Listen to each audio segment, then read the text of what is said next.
My wife's neat freak obsession is pushing me over the edge, so I sabotaged something she really cares about to show her how it feels, and now she's upset that I went out of my way to hurt her. Yes, I, 36 male, know the title is bizarre and I can't believe I'm actually writing this.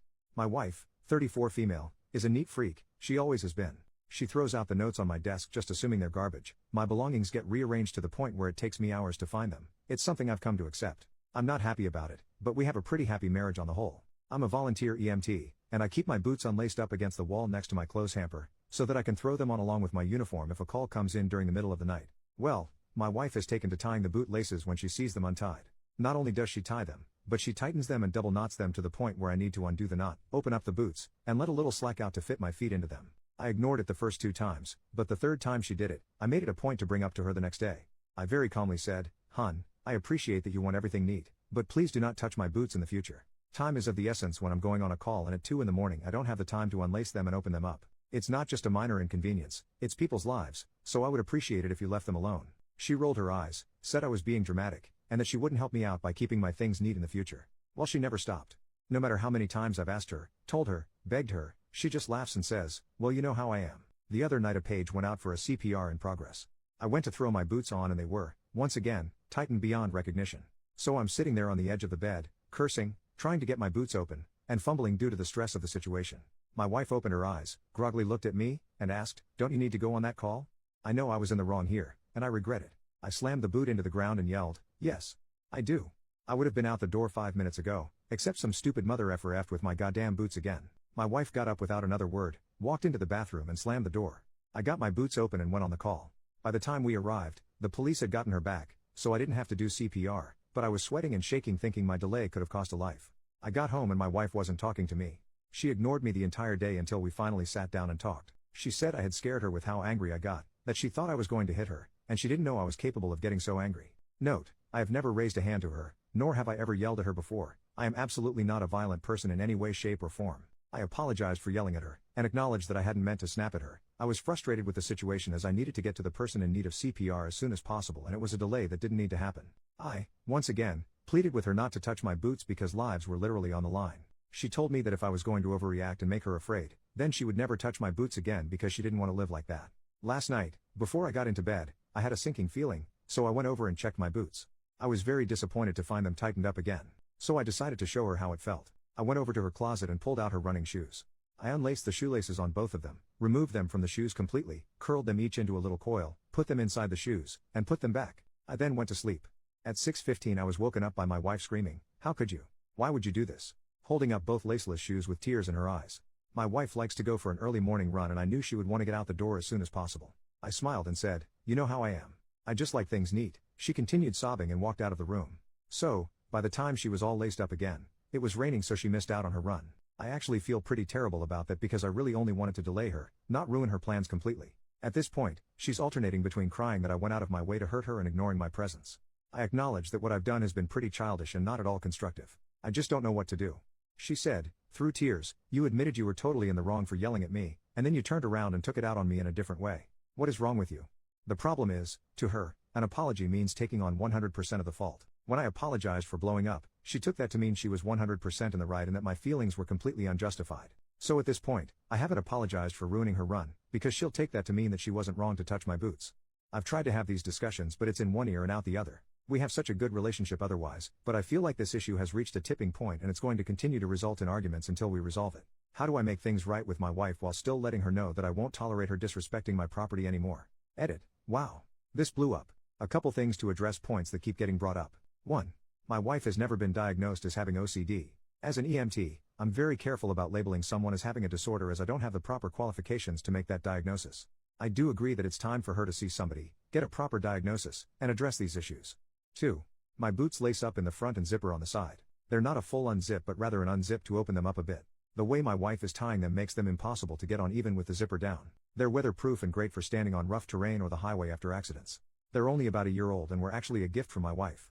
I've not considered Velcro before. I'm a bit hesitant to do that as I don't know that they wouldn't catch on things or wear out quicker. Yes, I've tucked the laces in but she still tied them up. 3. This is a bit of compulsive behavior on my part. I don't leave my boots in the garage because my mother was a smoker growing up and that's where she would smoke. So I would end up with ashes in my shoes and having them reek of tobacco after. So I developed a habit of wearing them into my home. Also, if I leave them there, they're likely to get moved someplace safe where it will take me even longer to find them. Putting the boots in the closet, she found them and tied them. Putting them under the bed or out of sight, they were found, tied, and moved to the closet. 4. I honestly believe that a footlocker or any other kind of box would get moved to where I would have to wake her up to find it. If it's locked, then my keys are likely to go missing. For some reason, sitting on my dresser is not appropriate, but in the pocket of a jacket downstairs in the closet is. 5. I am likely going to start putting my boots in the car. Though I had to laugh at the people suggesting decoy boots. As much as it may seem like it, I'm not living in a spy versus spy cartoon. 6. I am a volunteer EMT. We respond from home.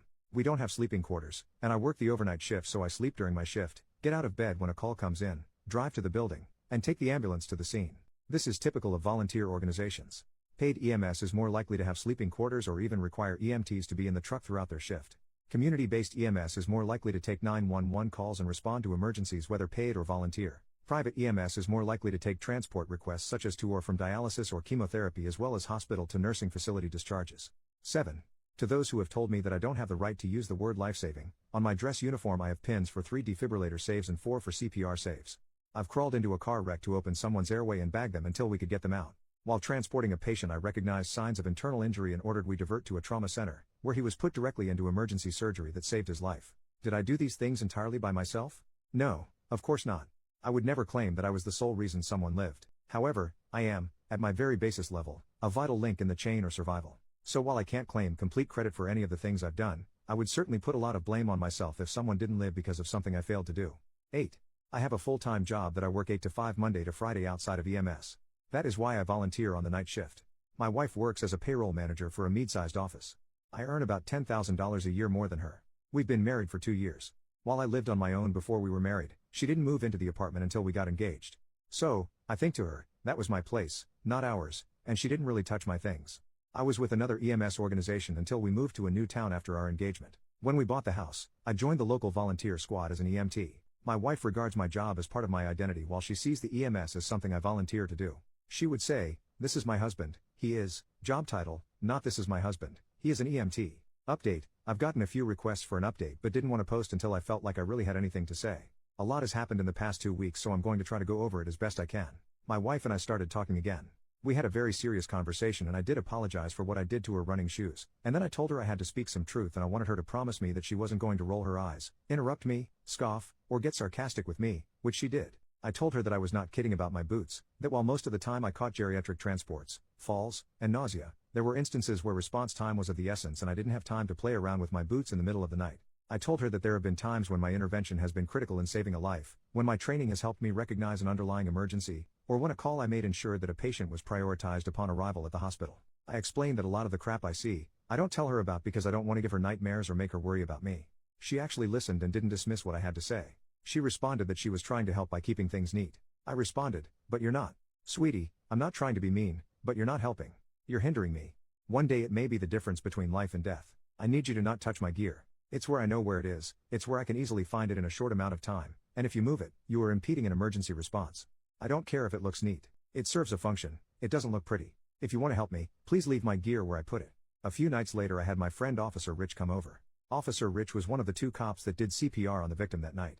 The 3 of us sat on our deck and had a few beers. He talked about getting there, doing CPR, giving Narcan, waiting for the ambulance and getting her back shortly before we got there. He then pulled out a few photos of car accidents that I had worked. He showed them to my wife and pointed out, "This car went into a tree. Your husband crawled into the wreck, put a collar on the driver, and stayed in there giving him oxygen until we could get him out. Your husband pulled a 3-year-old out of this wreck. Your husband recognized that the driver had a stroke and took her to a stroke center, which likely saved her life." After that, I told her I had something I wanted to show her and I asked her for the same promise I'd asked earlier. When she agreed, I showed her a video on YouTube of a police body cam from an odd. This video showed how critical time is in getting someone back, and the training someone goes through in order to give the drug, do CPR, and utilize an AED. I told her, "I'm not trying to attack you, I don't want to have a fight, but I want you to understand what I go through. That I hope every call I go on is transporting a boo-boo, because otherwise it means that if I don't do everything right someone could die. If I don't get out that door as quickly as possible, someone could suffer brain damage while they're waiting for me to give them oxygen. If I'm upset and shaking because I had to waste time opening my boots, I might miss something critical and someone might not make it." She acknowledged that she understood and told me she hadn't really thought about the danger of what I do until the other night when she saw the photos of the wrecks. I told her that I think she has OCD and needs to see a therapist because it's hurting our marriage. I listed examples of her throwing important things out, moving things without permission, and messing with my gear. I offered to go together and said I'd be willing to work on things together. After I pointed out the pattern, she agreed that it was time to speak to someone. She wants to think about whether she wants to go together or go by herself, but she has promised me that she's going to try to change her patterns. I brought up her saying she thought I was going to hit her, and she acknowledged she'd been with guys who flew off the handle with little provocation and scared her. That she'd never seen me get that angry, and it triggered her because she didn't think I was capable of blowing up like that. She's been very emotional lately and has been going through mood swings. She's been worried about me going out on calls. The other day she started crying and said, "I hope you know how much I appreciate what you do." Knock on wood, since we had the big talk, she hasn't touched my boots. Is everything resolved? Not by a long shot. But she seems to have a new appreciation for what I do. Thank you for all of your responses. I wound up not showing her the thread, because a lot of it was pretty harsh towards her. I recognize I cherry-picked incidents that didn't put her in the best light, and there's a lot more to her in our marriage than that. She is the person I chose for the rest of my life, and I want us to work.